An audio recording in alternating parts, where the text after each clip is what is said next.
It's Tuesday afternoon, and you know what that means. It's time for Randominity with the Random Christian Show. Today, the Random Christian Show is interviewing actor Bishop Stevens. Do you love shameless promotion of your product or brand? Are you looking to branch into alternative marketing opportunities?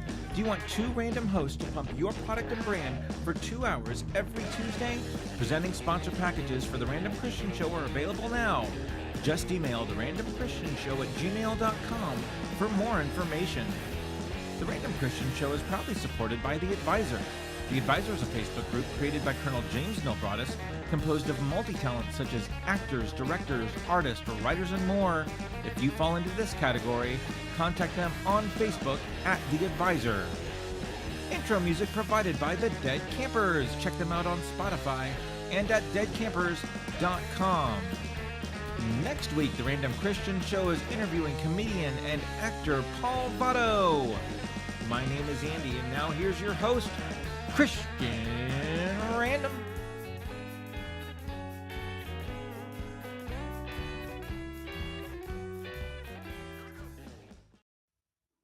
Hello, heyo, it is I, Christian of the Randomness, and Christian Kringle for this month. Christian Kringle Random.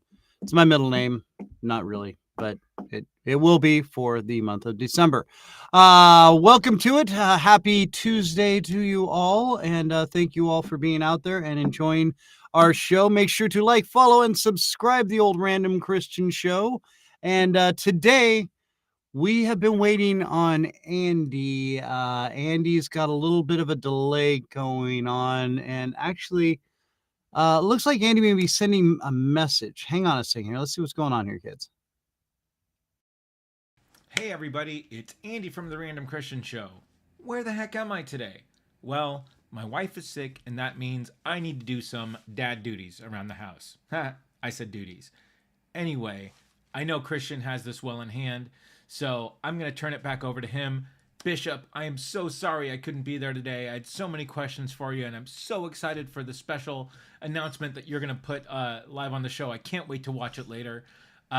But hopefully we'll have you back on, and I can get to my questions then. Have a great interview today, and you guys will see me next week. Bye, everybody. Wow, that was just pathetic. No. Hey, Andy, yeah, he's called me and texted me all day long. He's been trying to make it, but just not going to be able to. So yes, and he does have all sorts of questions for our guest, Bishop Stevens, actor extraordinaire. We are so excited. Yeah, we had a little flub the first time, technical glitches with the old interweb, but we figured out our problems. We are now fully and solely in charge of the interwebs. Hey, who is this? Hold on here. There he is right there. Watching from afar, Andy is still here to razz me and give me a hard time. We're just glad that his wife is doing okay in a way, and she will get better soon. And Andy will be with us next week. So in fact, thanks for reminding me, Andrew, to enable the chat. So if you're out there watching and enjoying the show, make sure to join in and talk to us through our little chat. I did start on time, Andy. Thank you. He's such a multitasker. He's like washing dishes, doing laundry, taking care of his wife, feeding the kid, petting the cat, working on his other job, and still has time to razz me. So anyway, we've got a great show. Yeah, Bishop Stevens is here. We're going to have him on here in just a little bit. Basically, it's a replay of what we did a few weeks ago when he was on this show. He's in the school pickup line. Who are you picking up? No, we know, Sander. But it just glitched out completely. So we're just basically rewound everything, starting fresh and new. And he now has confirmation of his big news that he was going to tell us about. But we just, there was still some things, I guess, being finalized. So now I think we have all the pieces in place, and we are, I mean, dude, this guy is so busy and so he's just, he's one of these guys you can't nail down. And I've been trying to, and he'll admit to it, I've been trying to get Bishop on this show for, I gotta be about a year now. This guy, this is a rare interview, so it's a treat for all of us. I'm very excited about it. But before we get any further into that, we've always got to do our where's the cue music? There it is. It's time for the random 9 list. Hey, there's sound effects in there somewhere. So with this all being said and all, our random 9 list is heroes or villains that we'd like to see. Hey-o! And yes, so it's just me reading them. So probably go maybe a little quicker, a little slower. Who knows? But we're gonna give it a shot. We're gonna do what we can and read these off. So if you're ready, kids, here it is. Time for the random 9 list of heroes or villains that we'd like to see. Hit the post. Boom! There it is. Nailed it. Hashtag what's up. All right, kids, here we go. Are you ready? We're going to start off with, of course, our number 9, Captain Badbrain. Captain Badbrain. Captain Badbrain is a hero. Due to a late-night party at a frat house, Dirk Benz mixes the wrong combination in a chemistry exam and gains extraordinary powers, except for logical thought processing, and may attempt to right wrong if he ever can figure out which is which. Yeah. All right. So, kind of a little sad note for Dirk Benz, but again, he is Captain Badbrain, and we've got that. Number 8, the Nimoy. That's right, the low-level superhero with the ability to Vulcan neck pinch villains, no matter how strong they are. So basically, the Nimoy can walk up to the Hulk and there he goes. He's out. Done. Deal. And then tell them how illogical they are while reading poetry in bad form. Number 7 is Vegan Bee, a former organic mushroom farmer trying to come up with a super healthy form of mushroom, but ends up buried with this experiment that encompasses his body, helping him survive the ordeal. But the unfortunate result is that he actually is dead and must live by eating only heads of lettuce and listening to Neil Young and the Grateful Dead. Well, this just sounds like a hippie. So, yeah. Nah, I'm leaving that one alone. And if he smells like patchouli oil, we definitely know he's a deadhead. Number six, the Smoking Gun, Gunn, a man with true creative vision and will finally start making good DC movies. I think we can all tell who wrote that one, Andrew. Can't we? Yes, I believe we can. And that one gets another one of those. Let's see, where are we at? Number five, Dr. Woken. Dr. Woken. What? A failed publicist and political strategist turns his skills for evil, pitting people against each other for absolutely no reason except that they have different viewpoints and are tricked into blaming each other for their own problems, and then releases a virus that reinforces the fact and starts spreading fear and panic, making everyone not trust each other and turn on each other. This sounds very familiar. Well, that just sounds silly. That's just, I don't know. It's unbelievable. I don't get it. And it's far-fetched, and it couldn't work. Or could it?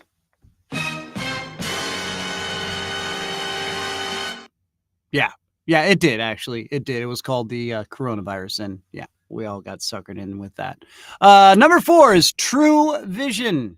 True Vision is a former news anchor who, after being dropped in a vat of truth serum, can now see through bogus campaign promises in upcoming elections and exposes the frauds for what they are. So pretty much any politician really is, yeah, I couldn't put an ad on where they were at. Number 3, Carrot Top. Oh, this doesn't sound good at all. A measly prop comic that's funny but doesn't know when the jokes have gone too far, like his supplement usage, and overwhelms the world with his bad jokes and overdeveloped physique. Yeah, that's just an actual factual thing, and yeah, so it's not funny, but you know, some people enjoy Carrot Top, some people don't. Too soon. Yeah, it was probably too soon. You're right, Andy. Number 2, The Fortune Cook. I'm just giving this one of these just because of the sound of it. After spending too much time watching a lunar eclipse, this pastry chef unknowingly has the ability to impose will in their creations. If the chef is having a good day, the people who eat the pastries will be happy and do good things. If the chef is having a bad day, don't eat the bear claws.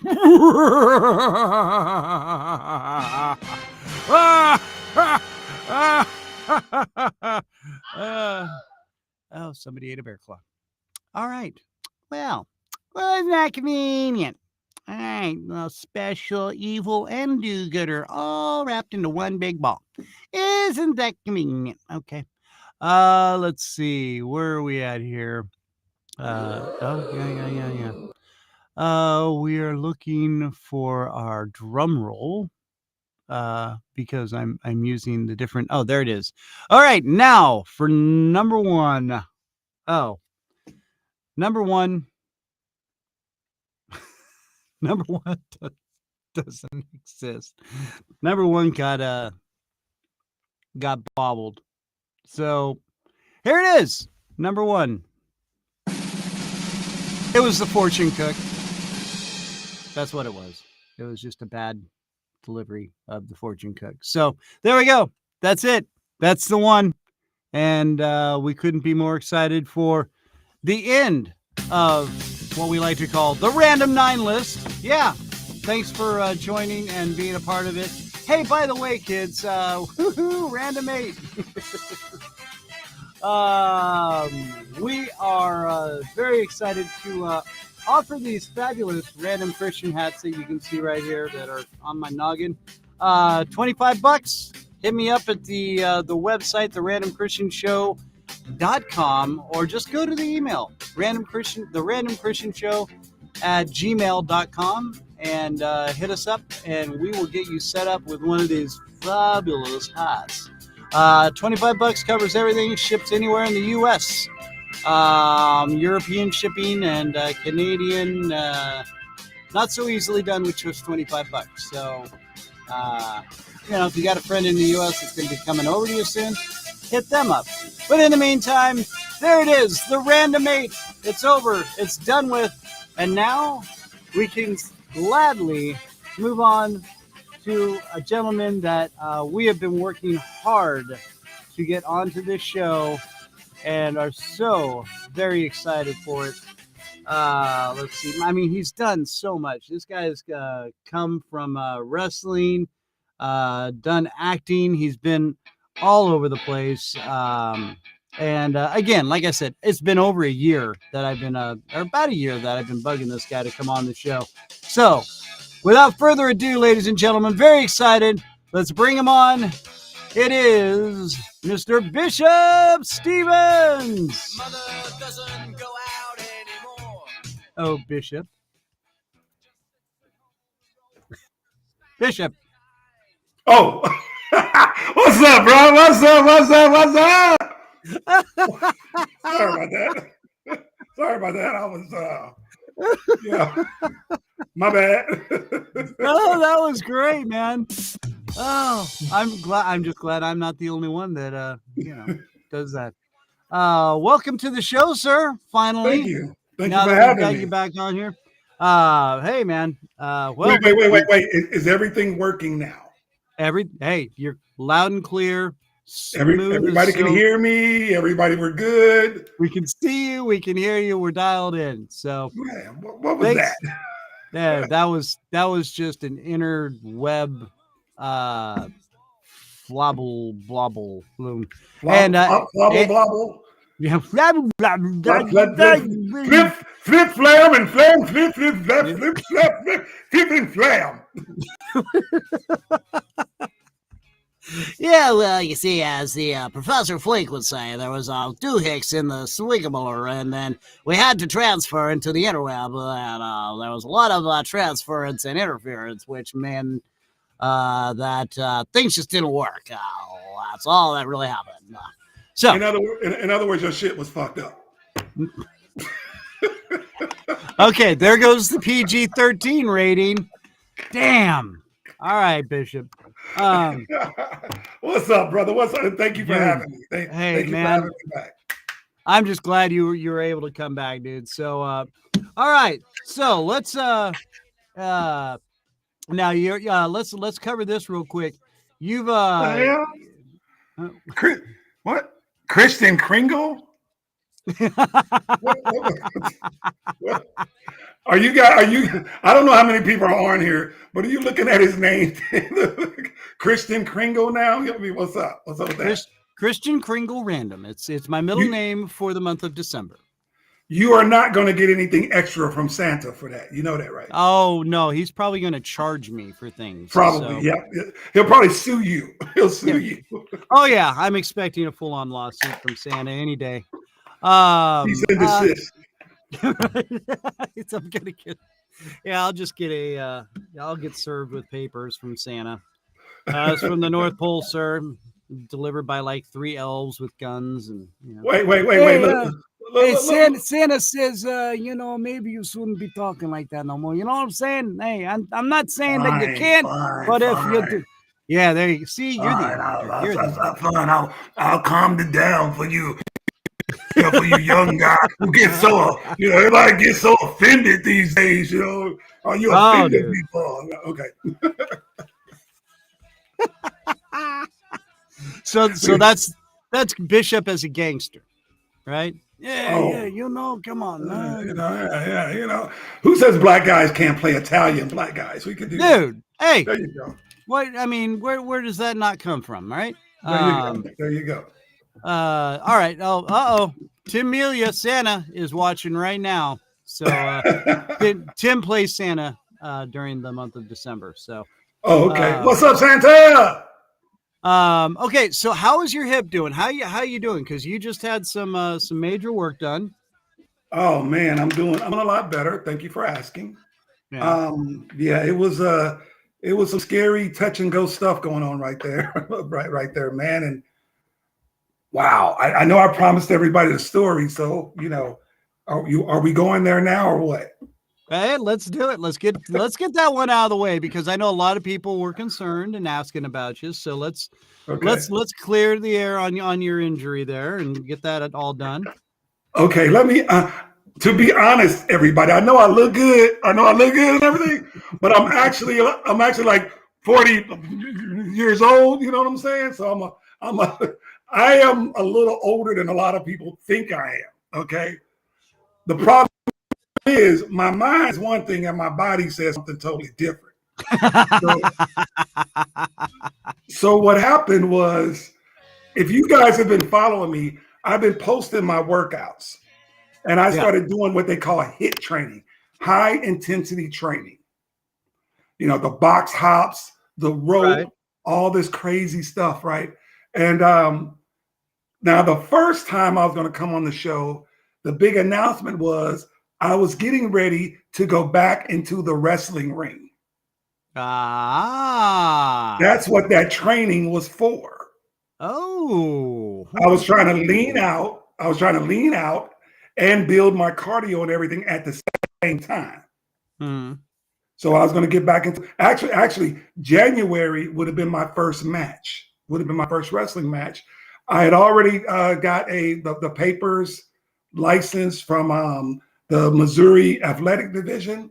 So I'd already got my papers.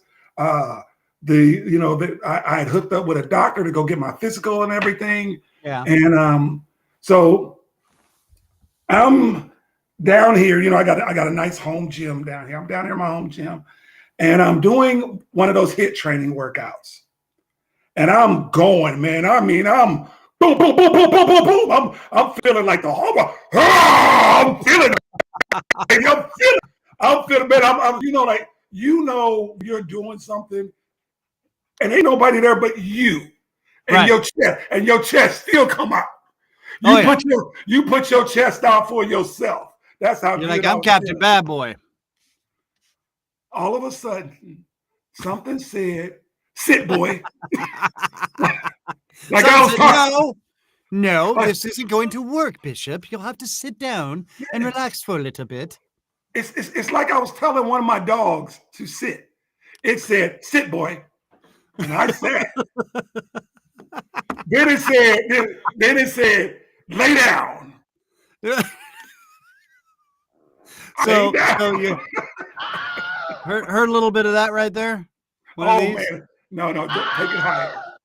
Take it higher. More like that. More like that. And the bad thing was I didn't know where it came from. It was like my lower back, my behind my right legs, and then into my left leg. And my dumb butt, when I hook my phone, I have a whole little stereo system down here. Yeah. So my cell phone is hooked into the stereo system way over on the other side of the room. Oh, geez. I had to crawl. I literally had to crawl. Oh my gosh. I tried to get up and it was like, no. I crawled over to my cell phone. It said, no. It was more that Dr. Evil. No. How about no? How about no? Right. Okay. I get to my phone. I said, let me see if I can make it up the steps. I got to start trying to walk. Nope. I had to crawl up the steps. Man, and I mean, it was just killing me, man. I mean, you got a 6'1", 265-pound cry. I mean, I don't, you know what? I don't care what y'all think. I was crying. I ain't ashamed to admit it. I was crying. I was crying going up my steps. And oh my gosh. I get up the steps, and it was one of those deals where you first say, if I just sit here, it'll stop. Yeah. No. Right. Then I said, maybe it'll be all right later on today. We ended up calling my doctor, and he couldn't see me for a couple of days. Oh. And every time I went to the emergency room, and I'm not going to say what hospital we got here in St. Louis that I would normally go to, but I was not going to that emergency room. Yeah, there's a few of those out here in Kansas City where it's like, no. We're going to the other one. Yeah. No, you ain't going to none of them. Just no. Just no, that's okay. So, it took a couple of days before I could get in to see the doctor, and then he sent me to get an MRI. It was so bad. It was so bad that I couldn't, when I went to the MRI, I could not lay flat. So they couldn't do the MRI. Oh, dude. I couldn't lay flat. And the days beforehand, I couldn't sleep. I mean, I literally had to sleep sitting up in a reclining chair. I literally thought I was going to be crippled. I didn't know what I did, but I thought I was going to be crippled. So what happened? What did you do? Okay, so it turns out throughout my years of pro wrestling, throughout my years of heavy workout training, throughout my years of just putting. Okay. And ladies, please don't take this the wrong way. But there's a point in time in my life where I was a male stripper, where I was a dancer. I was a stripper. You know, I and don't there think was, they're going to take that the wrong way. I think they're going to be like, you know, I hope there's video. Oh my well, gosh. but see, being the big guy of the group, I always grab the big girls. So between grabbing the big girls, between wrestling, between fitness, bodybuilding, something, I put my body through a lot of stuff, and Right. it's all that collects in your lower back. Oh yeah. So I had cyst on my in my lower back area, and I don't know if something popped, one broke, however they want to put it, but now there are clusters of cysts pushing up on nerves in my lower back. Okay. Yep. So Yeah. and then you add that to the arthritis in my right hip. Hey, just had hip surgery. Yes. Yep. So I'm gonna have to. So I have to. So I'm not. But luckily, I have really good people. Yeah. So my doctor, my pain doctor, gave me 3 shots. Yeah. In my back, two in my back and one in my hip. So I ended up getting 2 shots in my back, one in my, and I got, and I got to tell you, I did a post the other day where I was talking about people being there for you the way they want to, instead of being there for you the way you need them to be. Right. Now, I know a lot of people took that personally, but my point was that when I was hurting and before I could go to the doctor, or right after I went to the doctor, I went to the doctor, did the post, and I had people who I consider good friends contact me. Right. And, and I'm going to give props, Robert Lasordo, Robert eased my mind and let me know that, that the surgery for that I'm gonna have to go through was not as crazy as I was worried about. Right. Because when you my size and you start talking about somebody messing around with your spine, yeah, that's some scary stuff. You know what I'm saying? So in the end, the cortisol shots are working. Beautiful. And Beautiful. They're saying I should be able to. I'll be walking back normally by the end of this month. Thank you.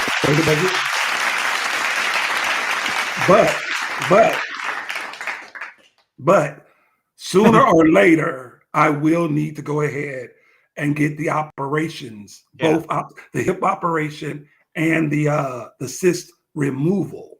Right. Where they could just go in and get rid of the cyst. But the problem is the downtime for that is like 6 to 8 weeks. Yeah. Oh yeah. And I have like 5 movies. And these are not just movies. I mean, these are what you call career-making movies. Right. These are big. Well, yeah, and we need to advance into that. So, okay, now real quickly, you talked about your wrestling, and you started out in the WCW, correct? Well, I started out with Harley Race. Right, 8-time world champion Harley Race. Harley Race is World League Wrestling, and I was his first NWA heavyweight champion. And God rest his soul. And now his son Leland, I believe, runs the company. I believe they're still here in Missouri, up in Missouri, up another part of Missouri. But yeah. You okay there, brother? You all right? No, I'm sorry. I'm listening. I dropped something, and I'm just making sure I don't step on it later. Did your pants fall down? Yeah. Now you people, you see, he's all dressed up, right? He's all dressed up. He didn't tell me to dress up. He's all dressed up, and I'm wearing a t-shirt. He always dress up. But we know that from the waist down, he ain't got on nothing but underwear. Yeah, it's my boxers. He ain't got nothing on up on, it ain't nothing like that. So, and by the way, the Colonel James Neil Broaddus says wishing you all the best, and then he said he remembers where he's seen you where you were injured. So, thank you, brother. Thank you. But okay, so all right, so you were with WCW under Harley Race, and you were what was it, the Atomic Dog? Yeah, the Atomic Dog, Steve Sharp, and then from there, I went to the WWE training centers, Power Pro Wrestling and Ohio Valley Wrestling. and there Oh, okay. and there they called me Ali Stevens. Aha. And Ali was a version of Ahmed Johnson, Oh. but not so crazy. I guess I don't know how to put it. Because he was really out there. He was above. Ahmed was out there. So Ali was going to be like the second coming of Ahmed Johnson. And I mean, like, I didn't lose a match for a while. I mean, for a long time. And then I went to no. Go ahead. I'm sorry. Go ahead. What? I was just gonna say, because I am a old school wrestling geek, so I'm going to put this disclaimer up there right now. Yes, I'm a nerd. Who were some of the guys that you wrestled against? Because my God, that was back. I wrestled Harley, between Harley, Power Pro Wrestling, Ohio Wrestling. I must have wrestled. I mean, everybody from Hacksaw Butch Reed, the One Man Gang. Greg the Hammer Valentine. Oh my gosh. Anybody that the Junkyard Dog had a feud with, we picked up that feud. Tracy Smothers. You carried it on. Yep, Trey Smothers, rest his soul.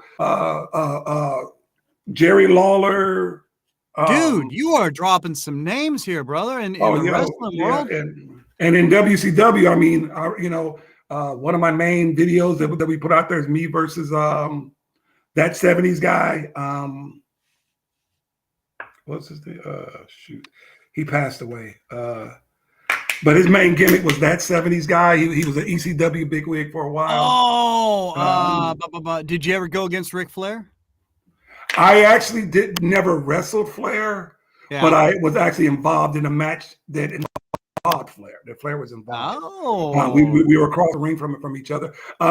If you look at my wrestling video on my IMDb, you actually see there was a big show together with myself. Oh wow, Kurt Angle, and Dwayne Johnson, The Rock. Dude. If you go my wrestling video, the intro for Power Pro Wrestling, you see us all in that intro. Oh my gosh, that's awesome. So I've done I had a very, very cool, I mean, for a while it said that I was going to end up as Booker T tag team partner because Stevie Ray quit wrestling. There was a rumor about that going around. There was a lot in my wrestling career that happened, But that's huge, dude. I mean, that's and again, I mean, you stepped out of that and you went into the acting. Now, were you doing a little wrestling and acting, or did you just jump straight out of wrestling and go right into the acting? No, okay. So wrestling, I was getting ready to start with the WWE. We were the show was going to be here in St. Louis, where I'm from. Right. But before that weekend, they sent me down to Burt Prentice in Nashville, Tennessee. Okay. And so for that Saturday, for his Saturday night show. Okay. So I go there and I do the show, and James made me promise. James Neal made me promise not to stop cursing my language. So I'm gonna chill on this. But this person, this guy, decided to flip the script, so to speak, and he is the reason why I had to have hip surgery and messed up my hip. Oh, and he did so he did an interview that Monday on a local radio station and said point blank, he did what he did to me on purpose because he felt I did not deserve my break in the WWE. Oh, he said, that Monday I show up, at the show, right, and I'm limping. Yeah. Hunter comes up to me and says, "Dude, what's up with you, man?" And I said, and I told him. He goes, "What the?" Because Hunter likes the big guys. Yeah. Now Because, are you talking Hunter Hearst Helmsley? yeah, Triple H. Yeah. Triple H likes I the just big wanted to guy. clarify that for some of these Yeah, people out yeah. here because they know him as Triple H, but not Hunter. Okay, yeah, I'm sorry. Triple H, likes the big guys.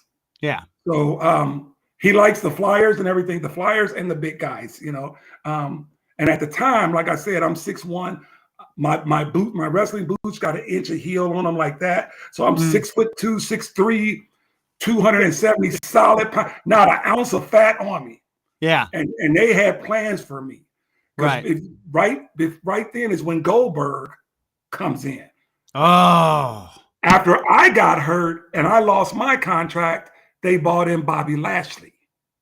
Oh, wow. Yeah, Okay.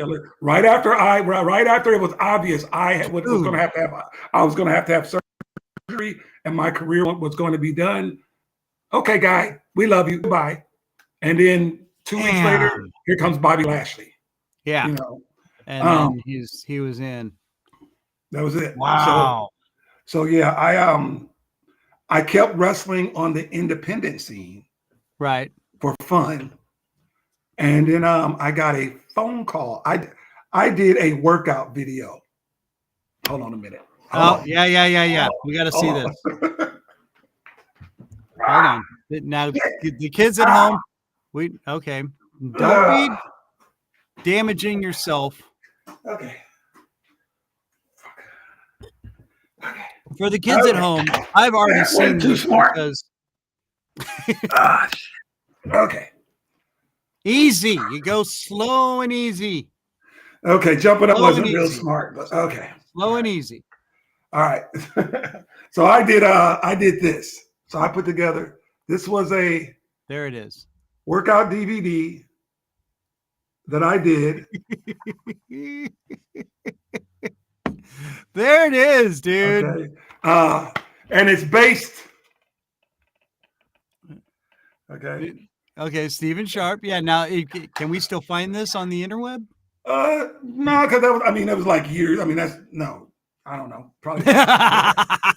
but we did an infomercial for the DVD, and as you can see, it's based on the workouts pro wrestlers do. Right. Okay. Pro wrestlers are not in the gym benching 500 pounds. Right. Every workout. And then you go do 4 nights in the ring. Yeah. They're not doing that. Okay. No. So it was based on the workouts that we did in WCW and at the plant and at Power Pro. So we did an infomercial for it that came on at like late at night here in St. Louis. And somebody saw it. A guy up in Illinois saw it. And he was like, hey, man. And so they contacted me and asked me would I be interested in doing some acting. And I said, I laughed at the guy. I'm a pro wrestler. What the hell do you think I do anyway? This is what happens every day. That's my life. What are you talking about? But then he was talking about for some crazy horror movie, blah, blah, blah, blah, blah. And I was like, first, I must have told him no like 3 times. Yeah. And then finally they talked me into it. And I went on ahead. And we did the show. We did the deal, but we only did a trailer. And the movie never got done. But after I did that trailer, I got hooked up with the Central Illinois Film Commission up in Springfield, Illinois. Okay. And they hooked me up with people in Chicago. Next thing I know, I'm on Empire.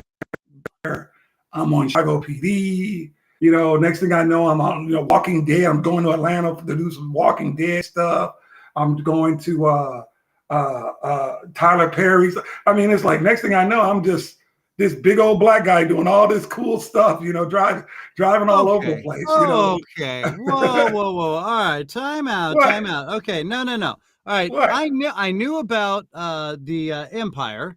I knew about okay, where's my little quick notes here?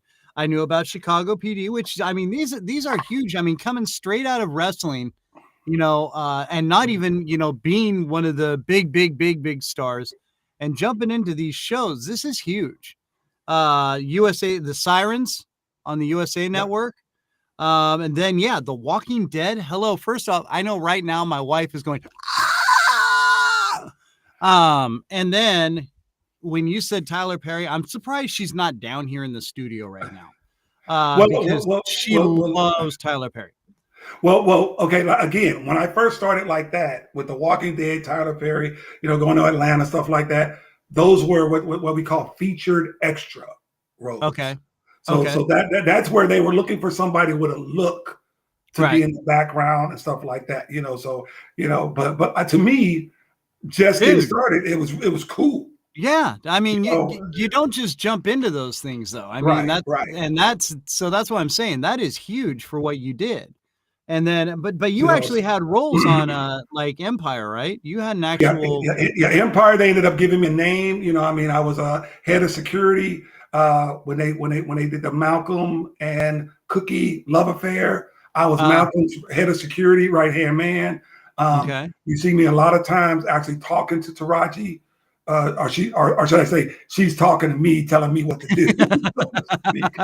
Nobody talks to Taraji. She talks to you. It was more like that. And then on Chicago PD, I same thing. These were featured roles that they needed a special look for, a bodyguard, things like that.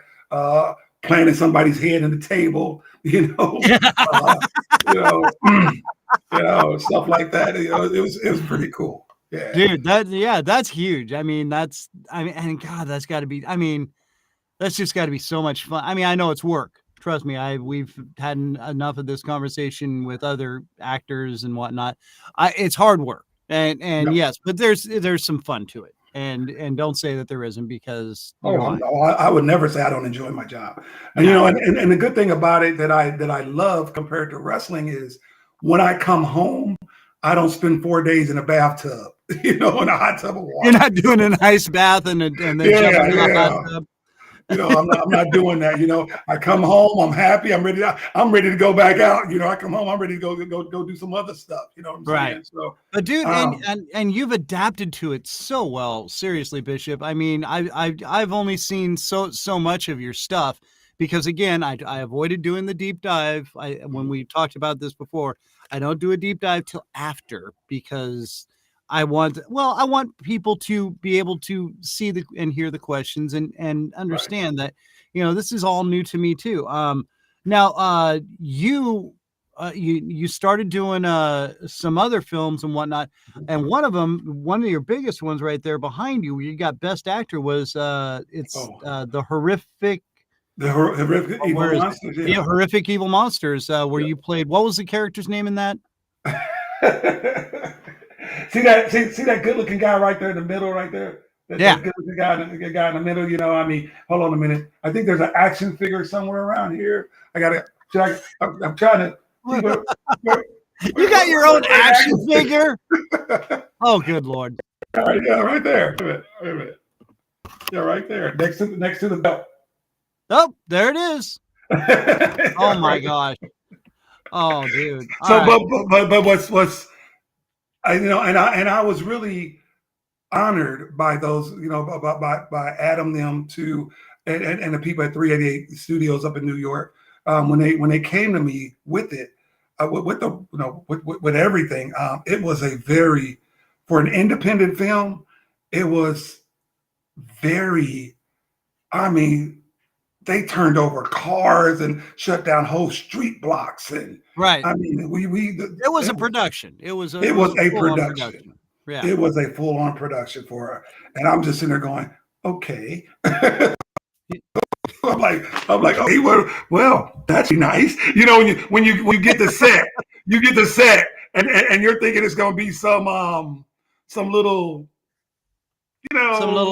it's a small indie production and stuff like that, where there's a guy brewing Sanka in the background. Here's your coffee there, Mister. Yeah. Please enjoy this on me. And every day you're eating pizza. Right.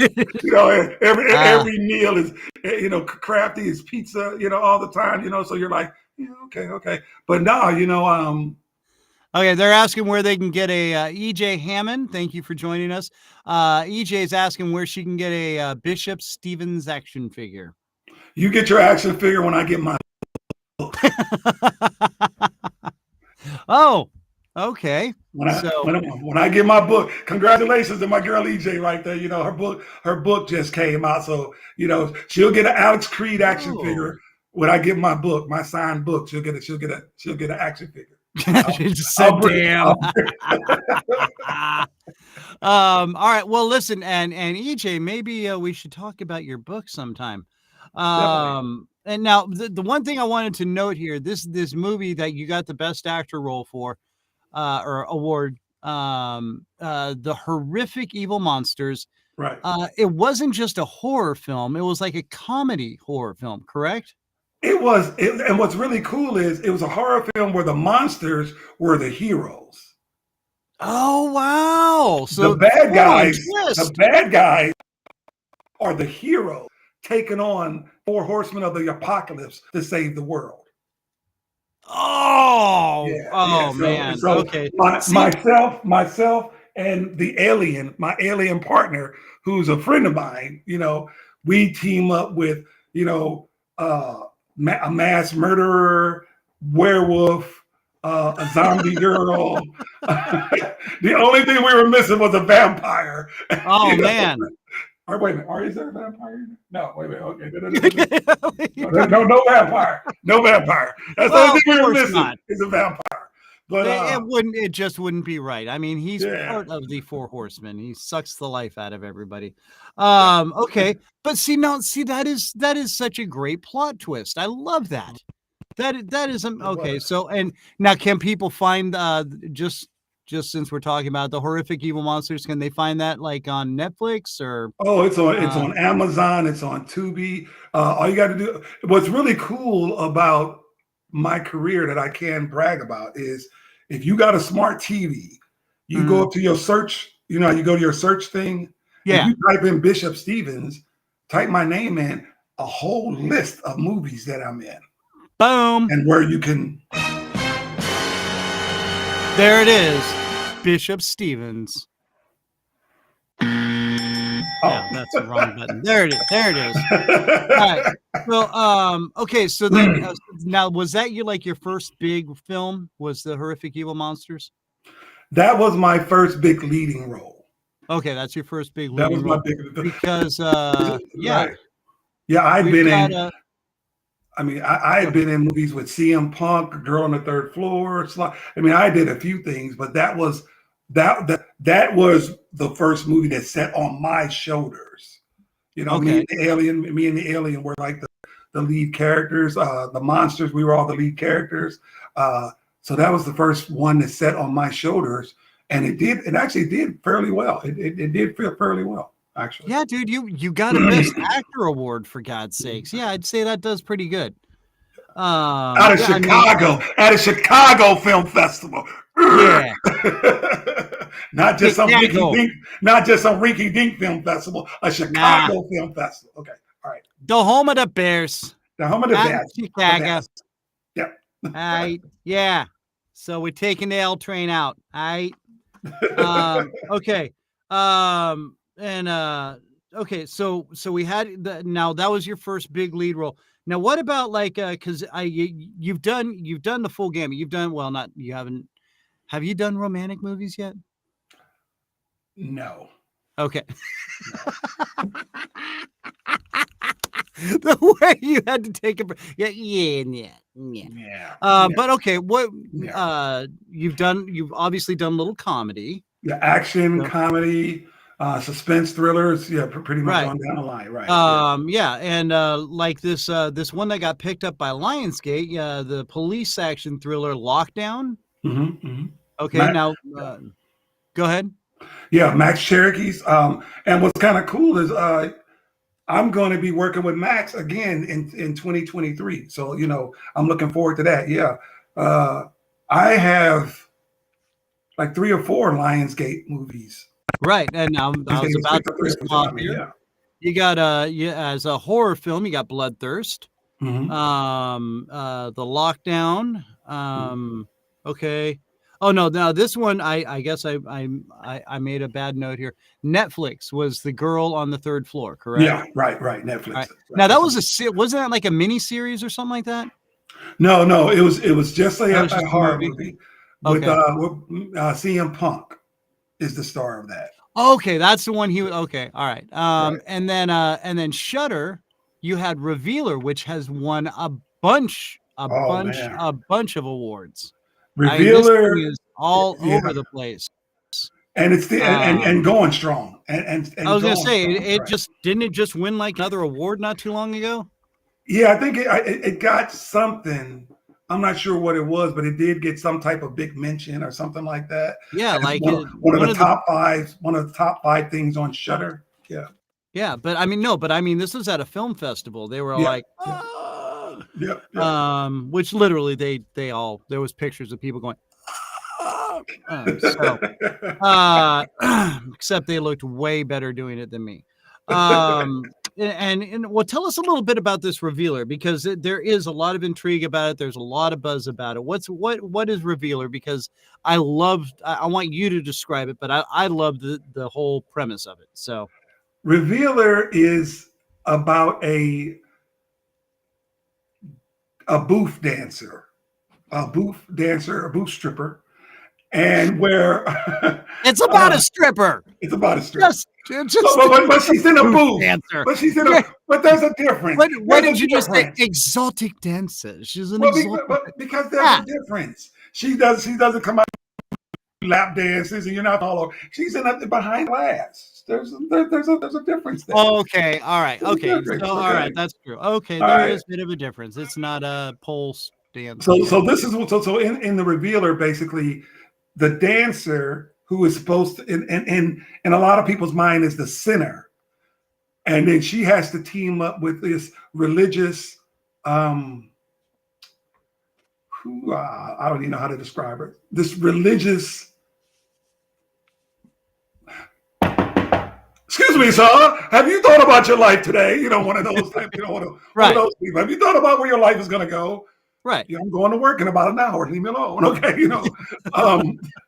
So one of a Bible thumper. She has to team up with a Bible thumper. Right. And the bottom line to it is it's Armageddon comes. It's the end of the world, and they are going after the sinners.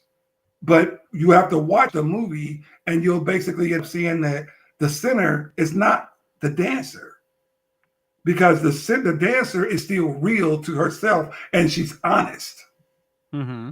The one that's being chased by the demon, for her sins, is the Bible thumper. Because in the end, she's secretly has feelings for the dance. She's secretly gay. Oh, wow. And she's hiding it and keeping it, instead of being true to herself. Basically, you watch the Revealer, you pay attention to the things that they're kicking in there. The main thing is that is preaching is being true and being true to yourself. Right.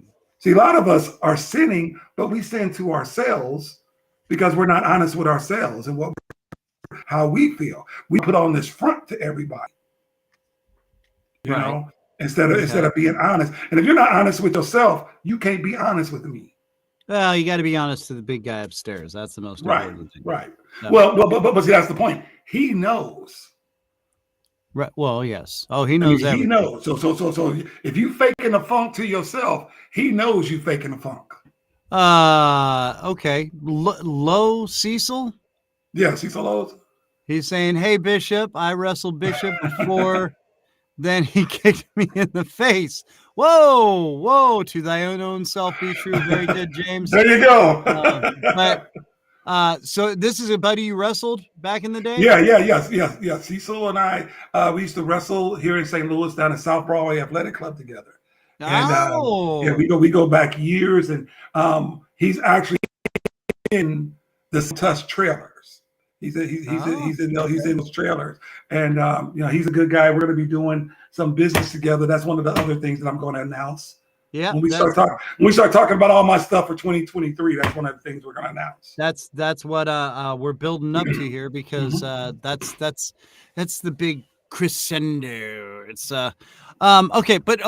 One thing I wanted to ask real quick, just flashing back to the wrestling. What was your finishing move? It was called the dog catcher. Or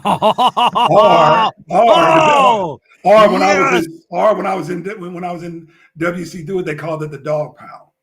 And it's kind of like, you know how Triple H does his underhook and then jumps backwards. Yeah. So not pile driver. What is it called? The pedigree. Pedigree, yes. Okay, so and it hurt. Cecil's not lying. He's like, and it hurt. Okay, so explain the dog catcher. I would do the double underhook the same way Triple H does.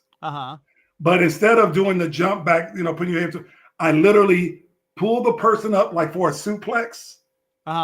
And my weight and your weight goes down on your face. So it's a front face suplex. But underhook. So pull you up and we go flat, boom, face first, head first. And I'm holding your arms. Yeah, I'm holding your arms so you can't block it.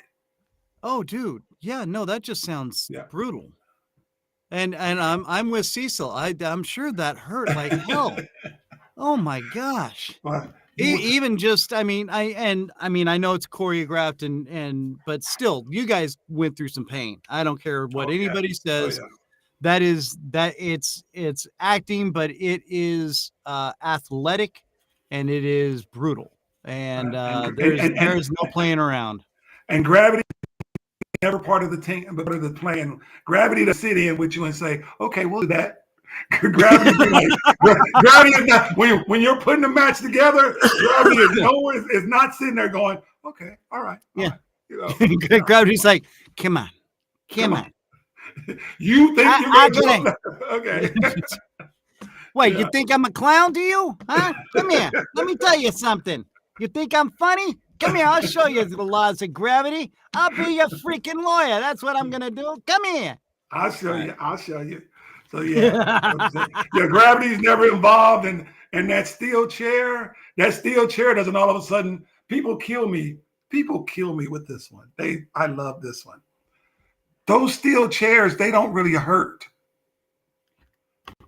dude. It's still a steel chair. I swear, it's like people would think the steel chair is a steel chair while your fat behind is sitting in it. And then when I grab it and go to hit somebody, it all of a sudden turns into mush.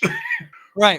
All of a sudden, the physical properties of the chair changes to a light foil base. And it's the same steel chair your 280-something pound behind was sitting in.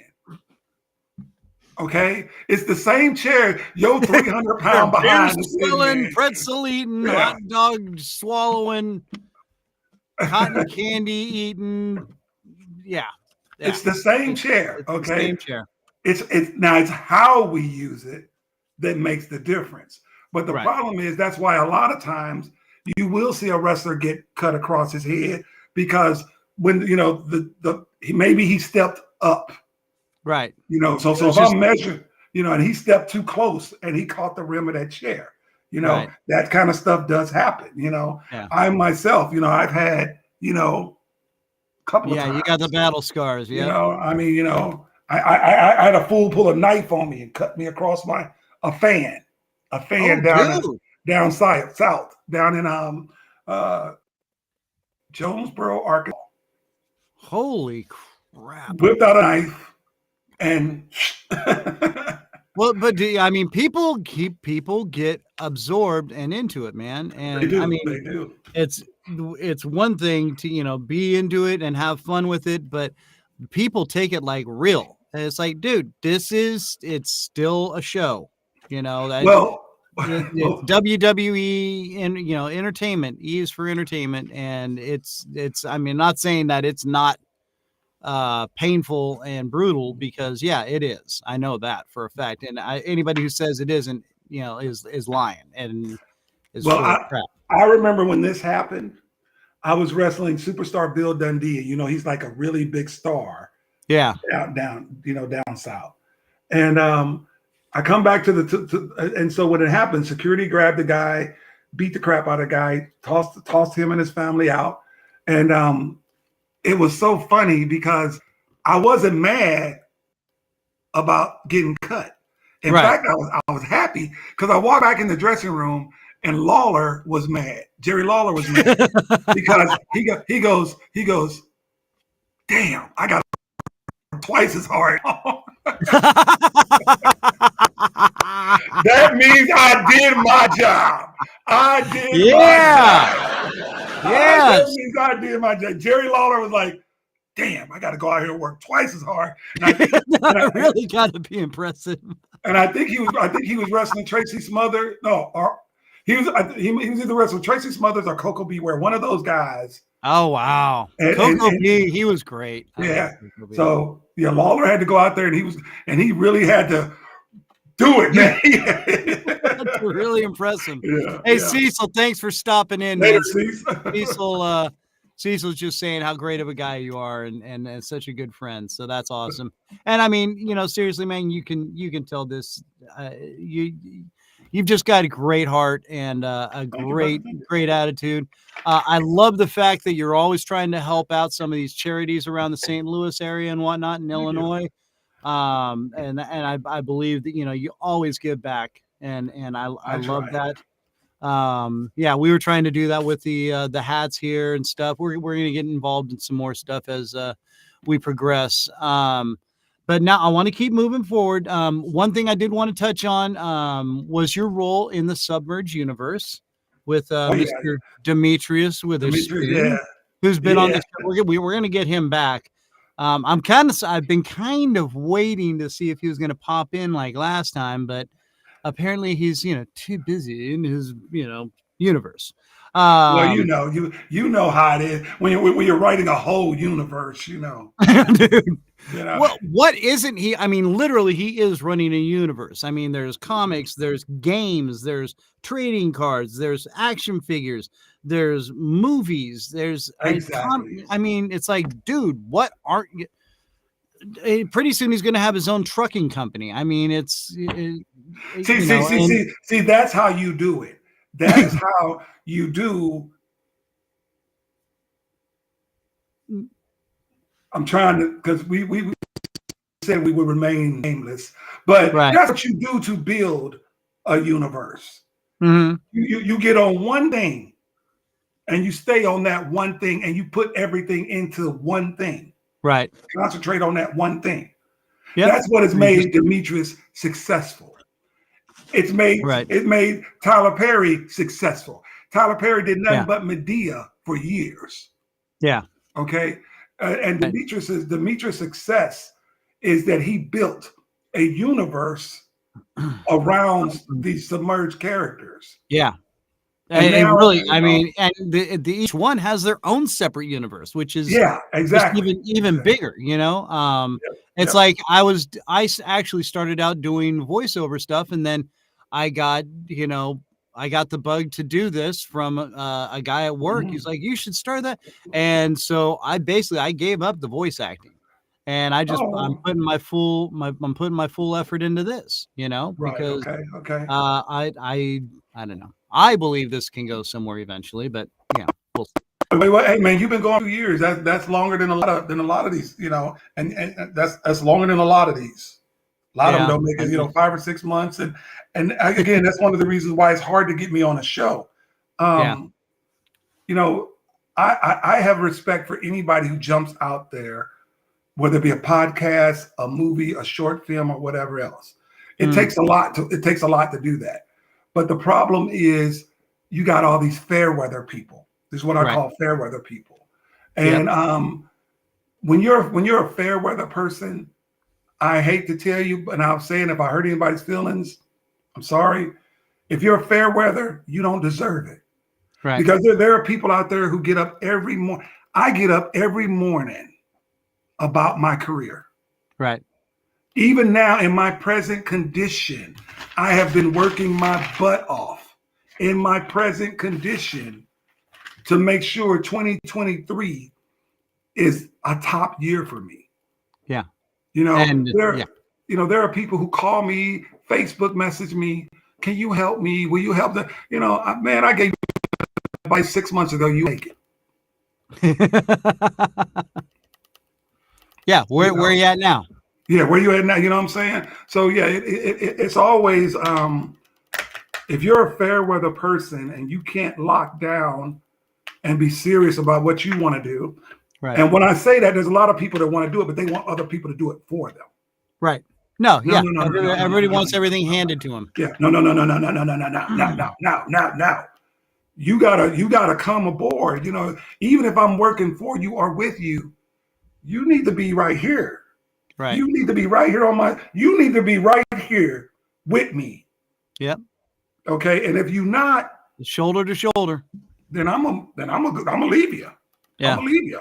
You know, I set goals for myself. People want to know how my career, people say, well, you've only been doing this type of acting for like 5-6 years. I've been doing it for 15 or 20. How did you get so far? Because I set goals for myself every year. Yeah. Every year I said, my very first goal when I started doing this was to be on a major show. I did that. Later, the next year, it was to have lines on a major show or a movie. Right. Got that. Right now, I can pull it up online. Chicago PD has called me twice in the last few weeks for January. I've turned them down because that's not my goal anymore. Okay.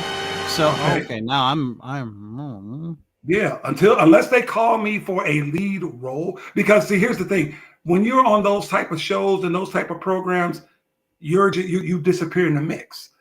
Name one. Okay, like you watch Chicago PD, you watch The Walking Dead.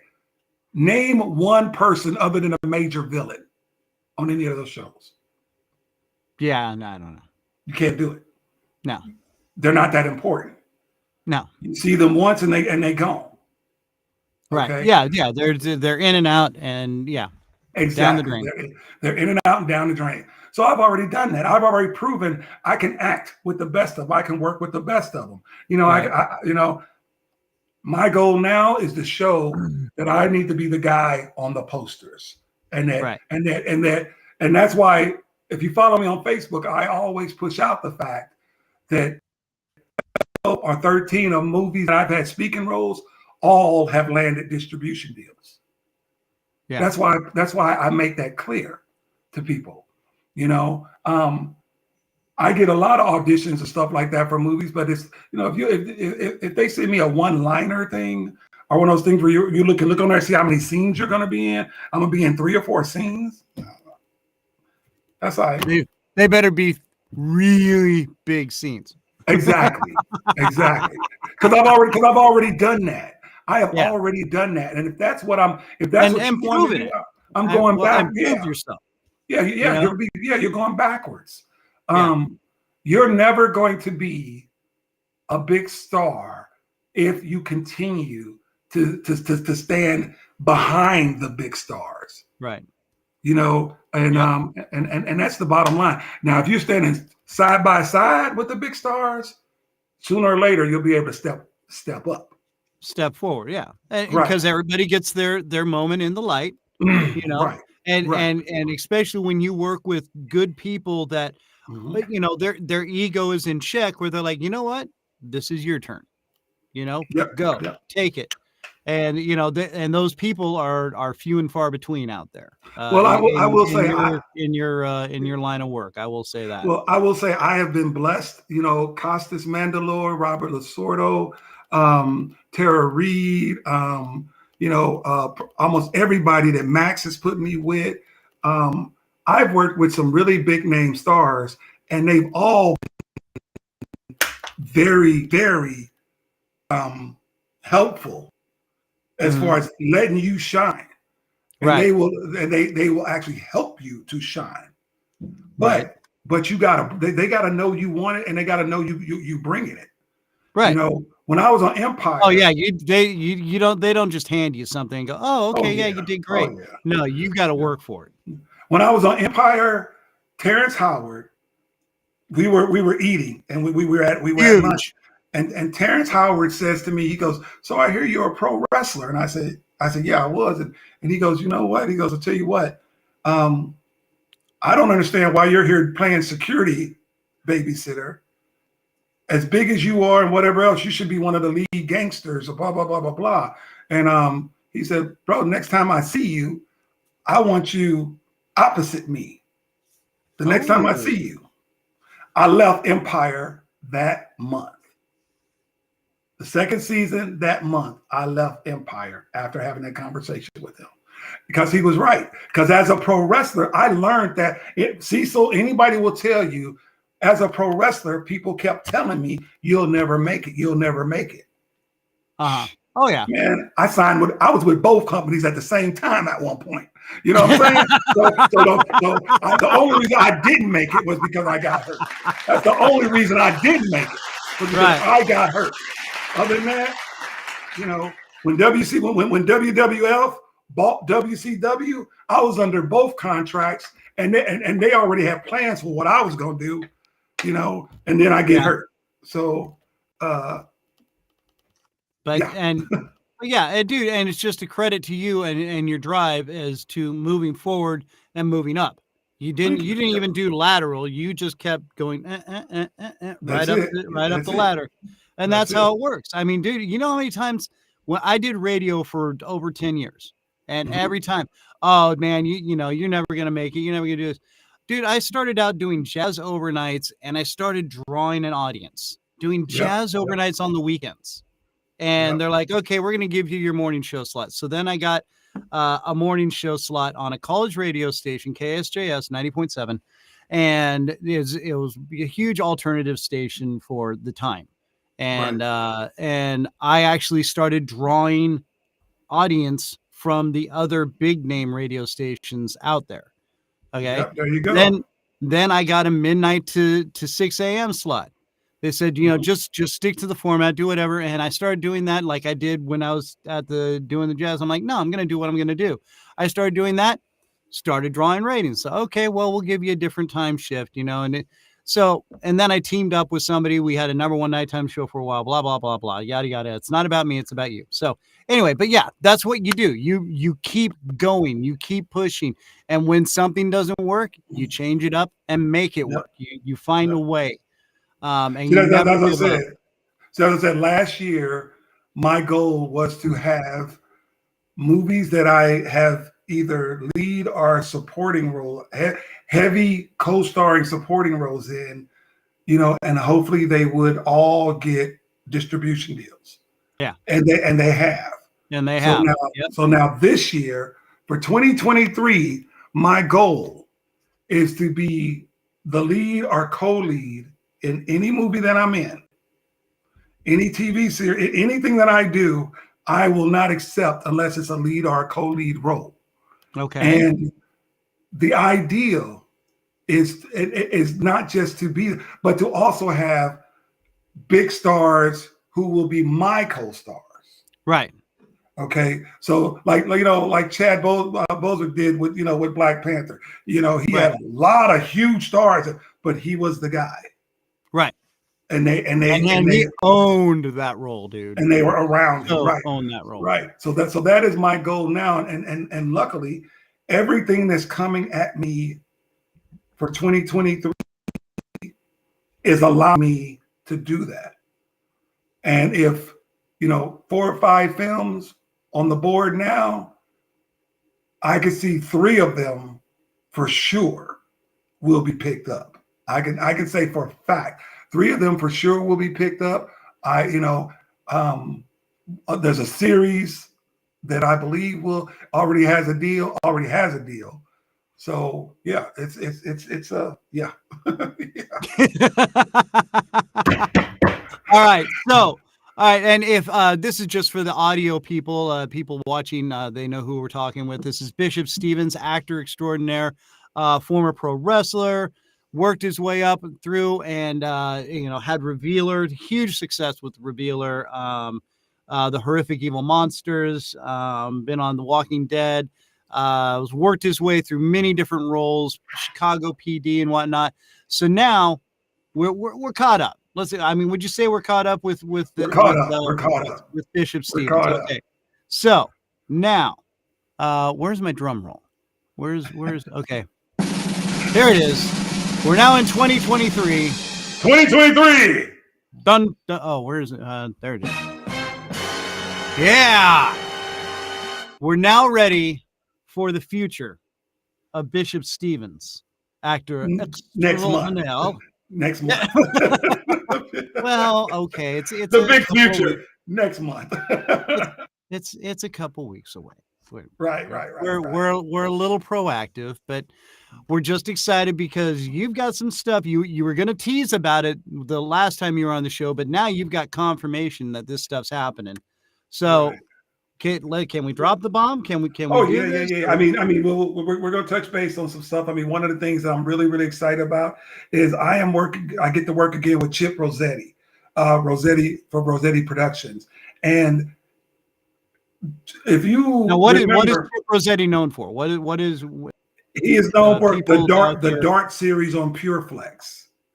There's a mini series called The Dark, and I'm in episodes 3 and 4. And he is putting together and writing, and I just did the voiceover for one of what is called The Dark Stories. And it's the backstories and other stories of the characters that are in the dark. Oh, so that's one of the things that I'm pretty sure PureFlex. It's all the Dark series is already on PureFlex and some other things. So we're pretty sure that one's So that's one of the ones that I'm sure is already set to go. So this one's going to be evil, then, will it? Yes. Oh, I love it. I love evil. Mr. Bigglesworth. Okay. All right. Yes. All right. I get to come back to St. Louis and work with some good flying Fourth Horse Productions, Richard Hamilton and his Fourth Horse Productions. Itchy Richard was one of the first local filmmakers that I ever worked with. And he does a lot of these cool little, kind of like Quentin Tarantino type short films. Oh, yeah. So like the little subgenre kind of things. And yeah. I mean, it's that type of horror stuff. So I'll be working. It's kind of cool. I like when I can come home and work with people here. Right. A lot of people think I won't do. I don't know how I got a reputation for not working with people here in St. Louis. I guess I don't know. I don't know where that came from. That was my fault. That was my fault. I knew it. I knew you had something to do with it. A couple people called. I'm like, dude, Bishop doesn't like you. So you always got something to say. See how that works? You always got something to say. Zip it. Okay. Right. Okay. Guess what I got in the bag here? A whole bunch of zip it. I get to work with my good friend Ash Hamilton. Ash Hamilton, his last film, Holes in the Sky, has won more awards than the Blair Witch Project. Oh, and wow. It's picked up. It's on Tubi, Amazon. So it's already out there. And we are going to do a werewolf film, and it's called Wolfsbane. And I will be starring lead role alongside the sexy, super sexy. Did I say sexy? Janet Wayne. Oh my! Okay. Wow. Okay. Sorry. No. Not that one. There. This one. Sorry. There you go. Sorry. Okay. Sorry. All right. Little excited about that one. Cause that girl is fine. I mean, she like thick bone ribs fine. You know what I'm saying? So yes, I got to work with Janet a little bit. We're in a Mulhall Brothers. So you're saying this girl's good? No, I didn't say she was good. I said she was fine. Fine. No. See, there's a difference when you say a woman is fine, but when you say she's fine, she's fine. Yeah. Yeah. No. So, I got you. So yeah, like my wife is fine. There you go. Fine. There you go. So yeah. So it's pretty cool because again, like I said, I'm surrounding myself now. I'm doing movies and surrounding myself with people who are up there. Yeah. But yet I'm only taking the role if it's a lead role opposite those type of people. Right. Okay. And I got to say, because actually the Mulhall brothers out of Las Vegas, they gave me my first role like that. They gave, Bloodthirst, when Bloodthirst come out, my character is one of the lead bad guys. He's a jackass. Right. And I'm opposite Costas Mandylor. On one side, the good guy is Costas Mandylor, and on the other side is Robert Lasordo. Wow. So yeah, I was, and like I said, that's a bunch of talent right there. Dude. Yeah. Yeah. Well, and Tara Reid, Tara Reid is in there. So, oh, that's right. Okay. Yeah. So proving you can hold your own in between actors like that, and then getting an opportunity from Ash star. Because right now people are looking at what holes in the wall holes in the sky is doing. So when his next film come out, the werewolf movie, they're going to want to know what you got, right. Right. So yeah, me and Janet are going to have to make this movie. We're going to have to make this movie rock. So okay, and now you've done a bunch of different genres besides the romantic, but basically comedy, sci-fi. You've done comedy, horror, right. But comedy and sci-fi, horror, the action, police action, and whatnot, thriller, right? Thriller, yeah. So what are your favorites out of all of those? Which one do you prefer? I mean, because you do end up doing a lot of horror. I will say that. So right. Is that one of your more preferred genres to be in, or is there some sort of do you find a little something special in all of it, or is there something you haven't done that you want to do? Yes. Not talk about it on this show. Well, no. I'm gonna talk about it. Okay, real quick. Let me run down this list real quick, and we'll get to that real quick. Okay. My dream role, and the reason why I set my goals and I'm doing things the way I'm doing, and my physique, trying to work on my physique and everything I'm doing. My dream role is G.I. Joe. Oh. My dream role is a gold. I grew up with G.I. All these superhero movies, all that stuff is so cool. But we all grew up with those little green G.I. Joes. Yeah. And then on up from there. I was so jealous of Dwayne Johnson when he played Roadblock. I was so jealous. Now there are 4 main African American G.I. Joes. Yep. My goal is to play one of them. Dude, and you got the beard going already, so why not? That's it. My main goal is to star as a G.I. Joe character. That's your preferred character to play? I would love to play Roadblock. I don't like Dwayne. Well, I don't think. He pretty much only does movies and stuff that he produces now, and that's not exactly a big enough role for him now. Unless they were to do a Roadblock, like where Roadblock came from movie. Oh, an origin story. Yeah, unless they did an origin story like they did with Snake Eyes. But I don't see Roadblock being an origin type of character. Yeah, I could see him in with a few different guys, maybe. But do you have a kung fu grip? Whatever, James. My dream movie role would be to play Roadblock or Hardwire or one of those G.I. Joe guys that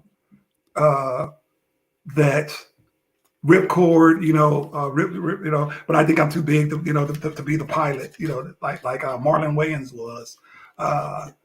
So yeah, there's a couple of them. Okay. Yeah. I'm trying to remember some of the characters as we're talking about. But yeah, I mean, I could see them doing like maybe a multiple origin story, kind of like, it jumps from one to the other, and then they all come together, and then finish out the movie that way. I could totally see something. So call Dwayne Johnson, say, yo, Rock, we need to make a movie like this. Well, I'm trying to get to that level. I don't know. I don't know if you guys remember, but just about a month or so ago, I had an audition for Young Rock, and I put it on. Oh yes. I was up rolling Young Rock, and I turned it down. Oh, the same thing. It was going to be a day player, right? Character. The character was. I do believe they've already filmed it and it's out now. Bad News Brown. The wrestler Bad News Brown. So it was Bad News Brown. They and I was like, no, this is not what I want to do. Right. It wouldn't have done me any good. Were you asked to play it by the studio, or did Dwayne reach out to you? No. He reached his company reached out to my agent. Right. And they did I got the breakdown, and they asked me to audition. They didn't actually offer me the role yet. They asked me to. Oh, they said yeah, and you're yeah. And I was like, no, I don't, because like I said, when you see it, I think it's episode 3 of Young Rock of this season that's coming out now. The guy who got it, I'm sure he'll do a great job, but again, you won't remember him next week. Right. You won't remember who played that. He'll just be that guy. Yeah, you won't remember nothing about him next week, 2 weeks from now. Right. That's not what I want to do. Yeah. I want you talking about me for the next 2-3 months. And then when they see you, like, oh, that's the guy from that show, and that, yeah, okay. Oh, that was good. He's got to be good in this. So exactly. So, like I said, I'll be working with Ash on the Werewolf on Wolfsbane. I get to work with Max Cherokee again sometime next year. Final Summer got his distribution deal, so that's so that's out, and another horror film. Yep. Bloodthirst, we expect to come out, in 2023. Trick and Treats with Malcolm McDowell and Gary Busey, we're expecting that to come out in 2023. Yep. Yeah, you forgot I did a movie. You forgot I did a movie with them, didn't you? So you forgot about that. It's and I play one, and I play so with Malcolm McDowell and Gary Busey in a movie that'll get the book. But I actually play one of the meanest of the bad guys in that movie. So again, why would I want to go backwards? Right. Absolutely. When that type of movie is going to come out, dude, especially working with Malcolm McDowell, God, that had to be cool. Yeah. Why would I want to go backwards? You don't want to do that. So, yeah, actually, because right now I'm in talks with not 1 but 3 LA talent agencies right now. Oh, so there are 3 LA talent agencies that are that I've been in touch with, and we're talking, and we're just trying to see how it comes together. Because I still live in Missouri, St. Louis. So the problem is, it's hard, now that everybody's doing video auditions, but still when they want you, they're going to want you. So the question is, having to jump on a red eye and fly to LA, 3 stuff like that, and get that kind of stuff together. But so now we can get to the 2 big things. The 2 big things that's happening with my career.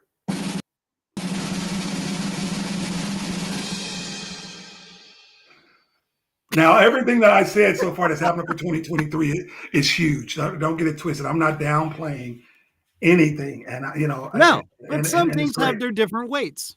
But this one here, there is a new streaming service network.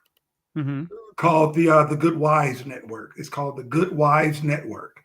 And they have approached me about becoming a what they call a content acquisitions person. So basically, if like your podcast, if you wanted to put your podcast on a network that is good now, and the network is connected to Roku. So we are It's a brand new network. They just got the rights and everything together last week, so they're looking for content, and because they know I know a lot of people, and they know I'm very well connected. We are, so they're me about content acquisition, and let me tell you, just within the last 48 hours, we have a celebrity chef who's going to have her own show. We have a female bodybuilder fitness professional who's going to have her own show. We have a book writer who wrote a book about her own experience that happened to her. Cecil, who was just on here, we're going to give him a little wild timeline. And then we have a female, it's called, then we have a female DIY home improvement who does her, cool. she is, so I'm not going to say these people's names, but I'm saying just in the last like 24, 48 hours, I've been able to pull these type of people together. I've been talking to Demetrius about putting Submerge on the network. Wow, that would be cool. Yeah, people who have short films, probably Richard Hamilton, putting his stuff on the network, things like that. And the cool thing about it is what they're doing is for me. I mean, if you go for me, for the first 60 to 90 days, you don't do nothing but make money. You don't spend a dime because they're willing to prove to you what they can do for you, right, before you spend a dime. They're willing to do that, so that most people, but you got to have content. But the thing about the content is they are letting you keep total control of your content. Right. They just want it to be something that will appeal to women. Oh. There is the company is owned by 3 women. Then I'm out. the only woman I appeal to is my wife. So. Well, hey, you never know. You got me on here, so that might appeal. Well, you are appealing to women. I so hey, there you go. So so yeah, those of you out there, if you're a content creator and you're looking at, and you're having trouble with the idea of getting on Amazon or any of those other things, or whatever, contact me. Again, 60 to 90 days. Won't cost you nothing. If you don't like it, you go. That's it. You take your content and go. It's not a big deal. Right. Now for the big one. Okay. I got you. All right. Do we need the drum roll? Everybody got you. We all got you. All right. So, all right. A few weeks ago, I put out that I was doing something that had never been done before. Yes. That we were going to do something that I hadn't had a chance to do, something that had never ever been done before. And so here's what it is. Horror movies. People say horror movies are the #1 genre when it comes to films. Right. Correct. But there's one genre of movie that does outdo horror movies. Comedy? Nope.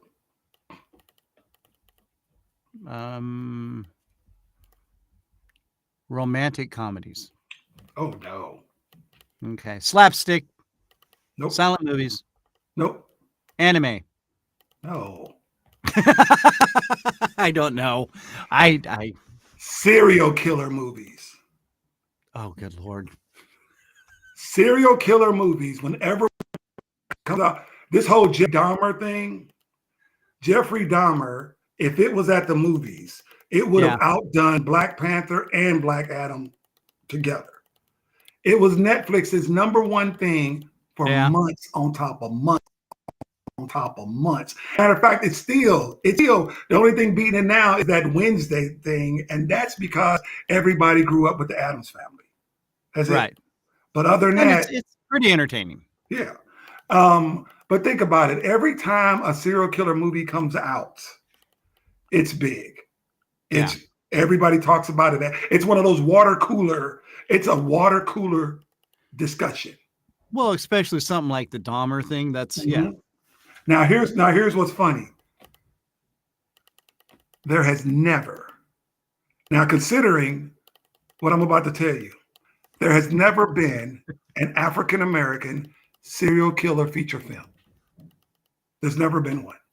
Ooh, well, you are, I There's believe I'm gonna have to assume you're correct, but yeah, I cannot think of anything off the top of my head. Is that because it's kind of taboo because it's trying to maybe stereotype somebody or what?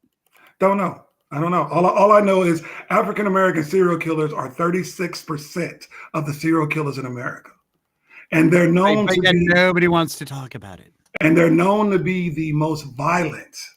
Jeffrey Dahmer at least drugged his people. Your average African American serial killer just kills, just does Damn. the do. Um, so that's where EJ comes in. Is me and EJ for the last few months have been working on. She's like, woohoo! Yeah, me and EJ Hammond, who wrote the Ted Bundy book that just came out a few days ago. Oh, We okay. are doing putting on a script and doing a thing for a African American serial killer film. I'm not going to say which one. Yeah, I am, because I'm going to show you. I'm going to go ahead and show you.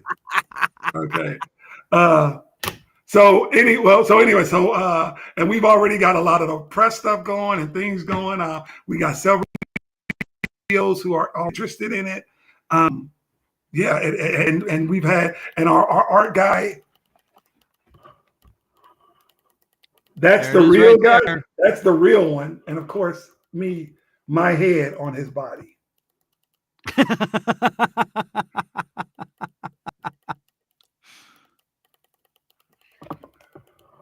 There it is.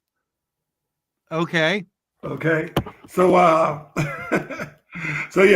the script is almost done, and the script should be done.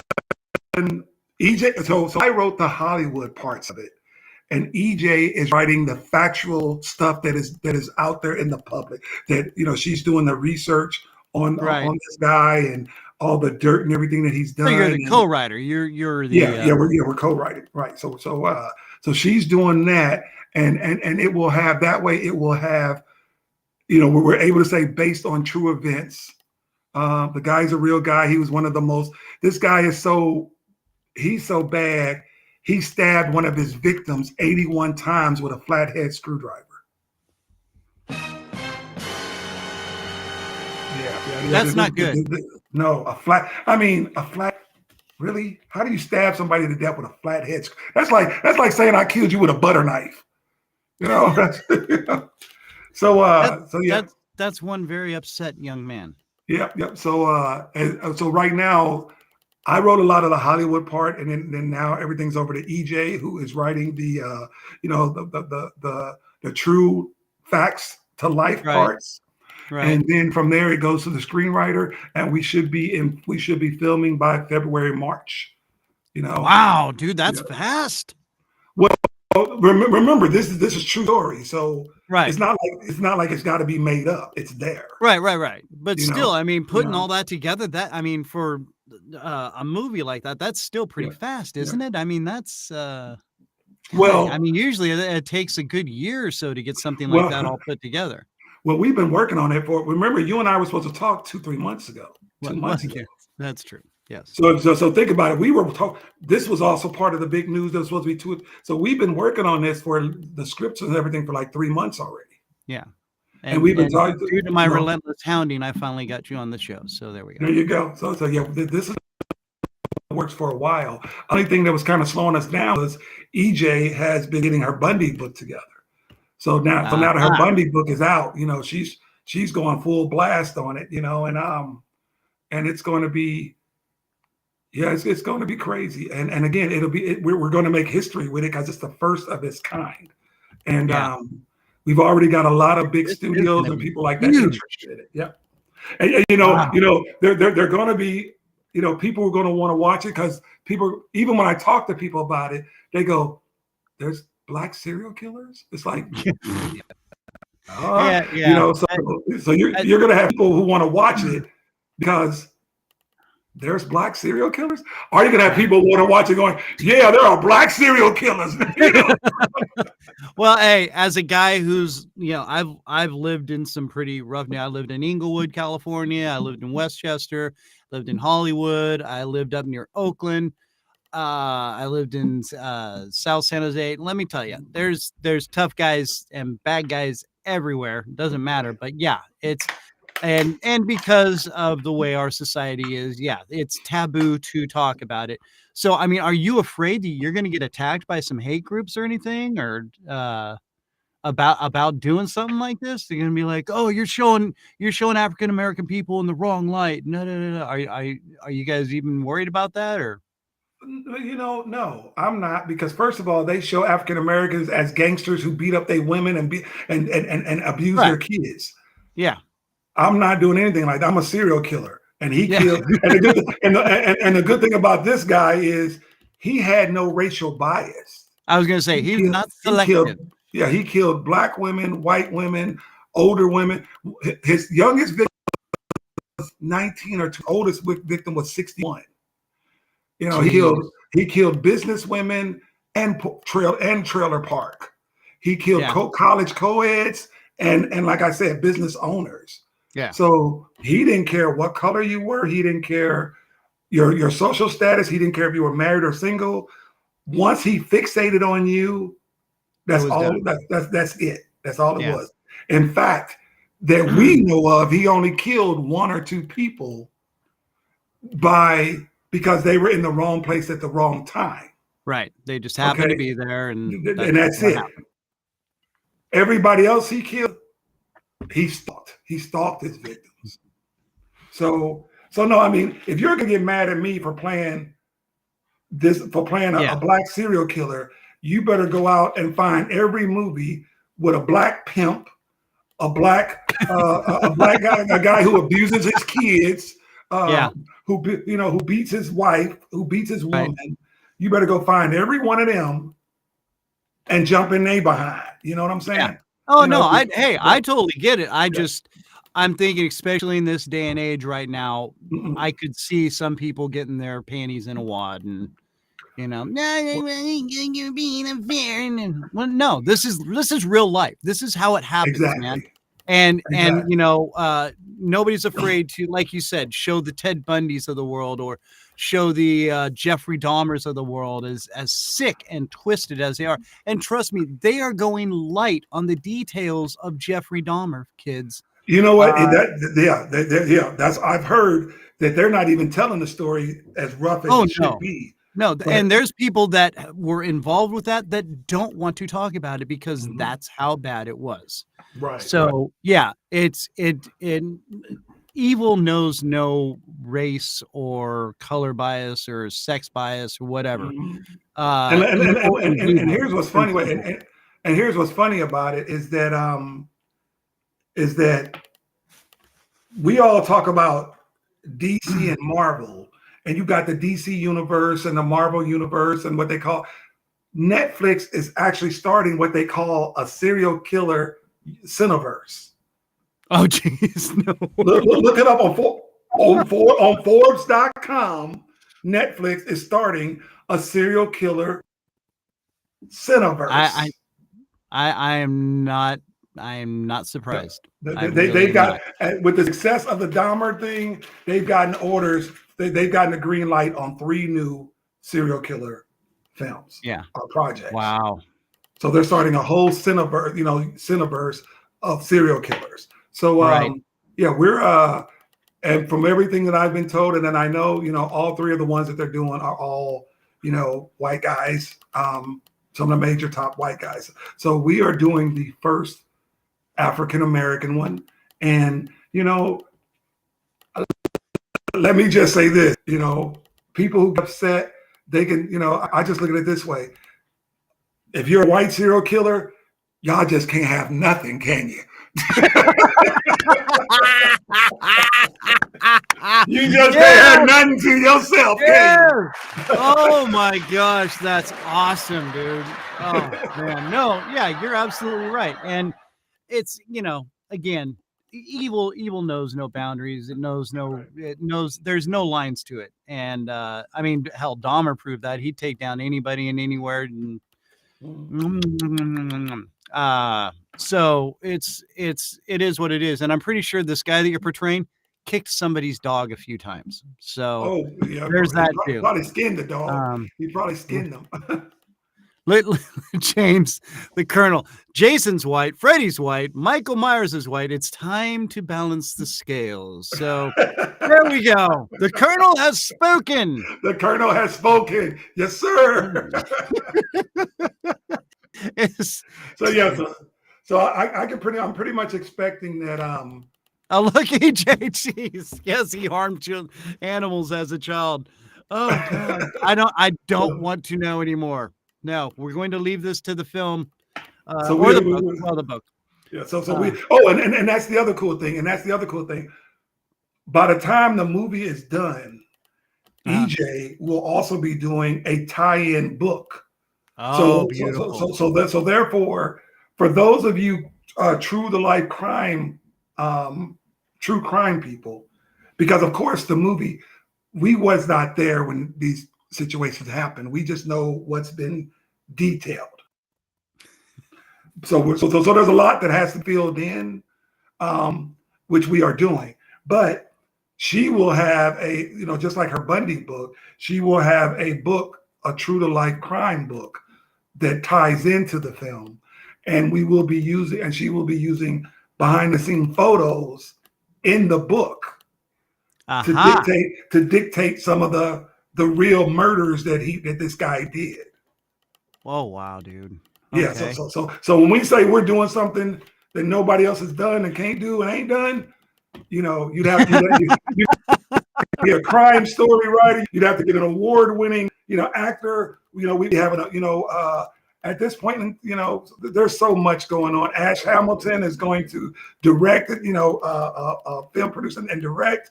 And Ash is set on this. So we're, we already got studios talking to us about it. So right. Yeah, and yeah, she's right. Yeah, EJ, you're right. This is going to be huge. It really is. This is going to, I mean, it's going to blow up. I can't see how it couldn't. So exactly. That is absolutely awesome, dude. So and this is you said it's going to start filming February, March, somewhere around there. We should have, like I said, as soon as she's done with, because she has her job is a lot harder than mine. She has to research. So she has a lot to do, because you don't want people coming out the woodwork saying, I mean, of course, all movies like this are based on true stories. But when we start talking about the people he killed and those situations, we do want to give them their respect. Yeah. Oh yeah. So she has a lot more work to do than I did. But when she's done with her part, then we go to screenplay. And once that's done, like I said, our investors and people, they're biting at the bits for this. They're biting. I mean, one of our investors, producers, he's tied to Tubi. He's literally tied to Tubi, and he is like, I mean, every time we talk, he says, "Well, what about Tubi? Well, what about?" Every time we talk, you're like, "Listen, Teletubby, I'll tell you when it's ready." Every time we talk, he's on the Tubi tips. Yeah, we are. Yeah. All right. Well, listen. Hey, and EJ, you need to get to work. So, not that I don't love having you be a part of this, but you've got some work to do, lady. And then me and you need to talk too, Miss EJ. So, listen, we're starting to run short on time, and dude, will you be able to come back to us and come back on? I mean, I know you did this because we had the glitch on the first time, but yes, back to the writing, EJ. But yeah, I mean, can you come back maybe later next year with us, Bishop, and update us? How about we plan on coming back together after the movie is done, before it? We have our one of our producers has really laid out a plan for it, for distribution, being picked up, and having everything ready before November of next year. So how about we plan on that, and then maybe we can. Then that way we can actually get you a clip. Oh my gosh, dude! You know, Oh my God, 'cause that would be yes. by then we should damn sure have a promo clip from the film. Yeah. Oh yeah. You know, Nope. going out there. Nope. I want it. So yeah, we'll get that all worked out. So that's awesome. We will bring you back. But you know, right now, I think it's about time for a little thing we like to call called a working soundboard. Random questions of insanity. We're gonna find out where that guy Oh, is because you know we have to push the button to release him, and then he runs loose for about a week, and we have to have him trapped. Bro. You know, just so you know, there's this thing called tape, and you can write. You write what button that button is supposed to be, and you put tape. You put it right there. Because this whole show, you've been going, "Where's this button?" Where there's a thing that you can actually mark your buttons. Yeah, but the thing is, I have two different soundboards, and the one I have to use for things like this, and then when I go to the other one, it moves on me, so I have to like search for it, and it's anyway. We're working on it. Sure. Hey, everybody, the soundboard moves on its own. It does. Okay. Okay, on its own. Okay. Oh my God, there's Andy. Oh, geez. The soundboard moves on its own. It does, but it's all my fault. And Andy will be the first to. Yeah, it's the soundboard's fault. Yes, I know. It's the old man operating the soundboard. That's what it is. All right, so we got our two base questions we always ask. So I'm going to start with this one. What is the best James Bond film? Octopussy. Octopussy. I don't think we've ever had that answered. That's awesome. So you're a Roger Moore fan. Roger Moore. Oh yeah, Roger Moore, sexy girl, dude. Octopussy. Roger Moore was it. He was the suave. I mean, dude, Sean Connery definitely the basis of the entire thing, but Sean Connery was the butt was the buzzer. Roger Moore was the when they said shaken, not stirred, that line was written for Roger Moore. It was shaken, not stirred. Oh no, all right. I love it. Everybody else started using that afterwards, but you know. I mean, Sean Connery wasn't a bad looking guy, but come on. Do you really think he could pull that kind of twang? No, I mean, like Roger Moore could. The original. I mean, I love Sean Connery, but no. Roger Moore could walk down the street and come here, girl. Yeah. Come here, girl. Yeah. Come with me, baby. Let me show you something. Yeah. Let's get stuck out in the middle of the ocean. Let's get stuck out in the middle of the ocean for 5 days and live off of each other's bates. Oh, live off each other's body juice. Yeah. All right. So we just became the Random Christian Show After Dark. All right. So let's speaking of surviving, what is your favorite sandwich and what all is on that sandwich? From bread slice to bread slice, what kind of bread, what goes in between, what kind of condiments, what do you got? BLTH. Matter of fact, that is my go-to home sandwich pretty much almost every day, actually. Bacon, lettuce, tomato, and horse? Ham. Oh, ham, cheese, bacon. Oh, and cheese. What kind of cheese? That is American. What's wrong with you, man? American. Smack you. Velveeta American cheese. Oh my God. Yeah. Okay. Ham. Wait. Sandwich spread first. Sandwich spread. Okay, like a Miracle Whip or whatever. Yeah. Okay. But it's actually called sandwich spread. It's what they use on Big Macs that they don't tell you about. It's the stuff they really call Big Mac, but it's actually and it's really called Kraft sandwich spread. It's got like chips of pickle. It got pieces of pickle and all that stuff in it. So sandwich spread, ham, bacon or cheese next, and then the cheese starts to melt, and then you can put your lettuce and tomato on top of the melted cheese. Get another piece of bread, get another piece of toasted bread, put some sandwich spread on both sides, put that down, and then put more lettuce, tomato, and then end with ham on the at the end. Oh, so it's like a big. It's a poor man's Big Mac. Yes. It's a. I don't want to get in the car and go nowhere. Big Mac. No, I am very intrigued. I got I had a picture. Yeah, I took a picture for somebody and said, but it might not be on here. But yeah, I probably do that. And the weird thing about it is, since I've been laid up, I do it, and I eat it with applesauce or fruit, an apple or a banana, something like that.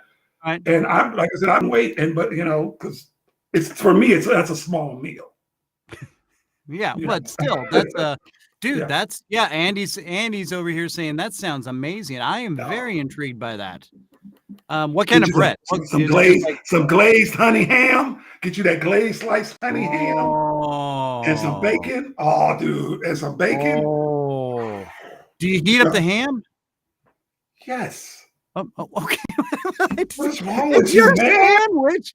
Hey, I eat. Yeah, you heat up everything. You could.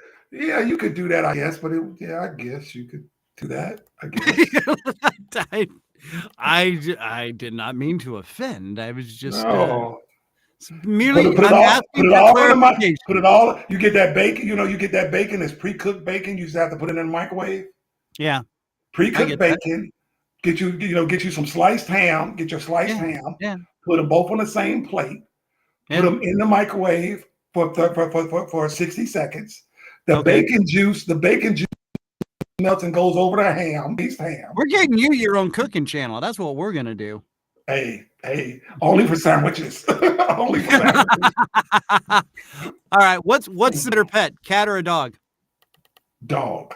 I got 4 dogs. Remember, I got 4 dogs. You're gonna ask me about which is better. I got 4 dogs. What kind of dogs you got? I have a cockapoo. Oh, I have a Chiweenie. I have a pit mix and a Labrador Shepherd mix. What? I know the first half of what a Chiweenie is. What's the second half? He's a Chiweenie, like he's a Chihuahua and a wiener dog. Oh, a dachshund! Oh my gosh, dude! Yeah. Oh, we are now best friends. Those are my boys. I love dachshunds. Oh man. Yeah, those are my boys. Face buried in the bowl. All right. That's awesome. Okay. Let's see. Where's another good one here? Oh, just because Andy's not here. Who, if you have a choice to save the world, is it Iron Man or Batman? Who do you choose? Everybody named Mama sees me almost. This got to be the first time y'all see me in a T-shirt that didn't have Batman on it. Oh, think about it. Every time y'all see me doing something, I'm wearing a Batman shirt. I love Marvel, but I am a DC. We grew. That's just it. And I'm sorry. Nobody could beat Superman if he flipped out. To be real, I'm sorry. And Batman, though, man, nobody said Iron Man had more money than Bruce Wayne. Y'all need to quit with that. Nobody ever said Tony Stark had more money than Bruce Wayne. Nobody ever proved that. Nobody said that. Okay, now you and Andy are best friends. There's that. You can be anyone for 5 minutes. Who do you choose? Be anyone for 5 minutes. Yep. Myself. Perfectly acceptable answer. Myself. I'm happy with my life, and I don't think I do somebody else's problems for 5 minutes. You better think real hard before you start talking about somebody else's life or somebody else's problems. All right. Oh, okay. What's better, ding dongs, ho hos, Twinkies, or fruit pies? Fruit pies. Well done. Fruit pies. Twinkies will survive the apocalypse. Oh yeah, dude. No, cherry fruit pie with chocolate milk. Apple Oh pie. my! Mine is apple hostess apple pie and the hostess lemon pie. Those lemon pies and apple pie. I forgot about the lemon pie. Yeah, the Oh, lemon yeah. pies. Yeah, hostess lemon pies and hostess apple pies. Yeah, that's good stuff right there. That's it. Yeah. Okay, between your sandwich and that, now I'm really hungry. So let's do let's wrap it up with this one. You have 30 seconds to tell the world something. What are you going to tell them? Be sure you check me out next year. There's a lot going on. Support your boy. No, but no, really, I really do want to say thank you to everybody during my time of going through this physical thing that I'm going through. I really want you guys to know how much I appreciate. I've gotten cards, I've gotten phone messages, and like I said, actor friends of mine, Robert Lasordo, Costas Mandalore, even Tara Reid sent me messages and stuff like that to get better quicker, and saying how they can't wait to work with me again and get back on my feet. I want everybody to know how much I appreciate that. I was really, really scared that I would not walk again until until Lasordo called me and talked me through it. And here I am walking, not good, but I'm walking. Yeah. Well, listen, man, dude, Bishop, this has been just absolutely wonderful, and I'm so excited for you. I can't wait for the new year to be jumping up for you, and we're all going to be watching, and just can't wait for the next time you're on to update us on what all's happening. So, listen, man, thank you so much for your time. And thank you, my brother. Thank you, us, dude. Putting up with our technical mayhem from last time. We will see you here hopefully before the end of next year, and many, many great things. Ladies and gentlemen, Mr. Bishop Stevens. Thank you, brother. Thank you. Everybody take care. Enjoy. Love you all. Bye. And there he goes, the man, the myth, Bishop Stevens. And that brings us to another conclusion of the Random Christian Show. Now, don't forget, kids, next week, yeah, there it is right there. There's our ending music. We've got Mr. Paul Vato from formerly of Mad TV, and he's doing his own podcast now, and he still does his acting and comedic stuff, so we're going to have him on. Watch for Bishop's movies coming out. They're all over the place. Just Google Bishop Stevens, like he said, and it's going to pop up all sorts of stuff on your search on your TV screen. We are going to be out of here. We love you guys. Thank you so much for joining in. Hey, please get yourself a hat. They make great Christmas gifts, and they help us out getting the show out there. And anybody who would like this, then tell them to tune in, like and follow, subscribe. We need all the help we can get, kids. If you're looking to sponsor anything or know anybody looking to sponsor a show, here we are, right here. So hit us up at therandomchristianshow@gmail.com, and that's Christian with a K. Until next week, kids, we will see you. I want you to be good to each other. Take care of each other. Watch out for each other. We're all we got. Thank you. God bless. Peace out. Have a wonderful week.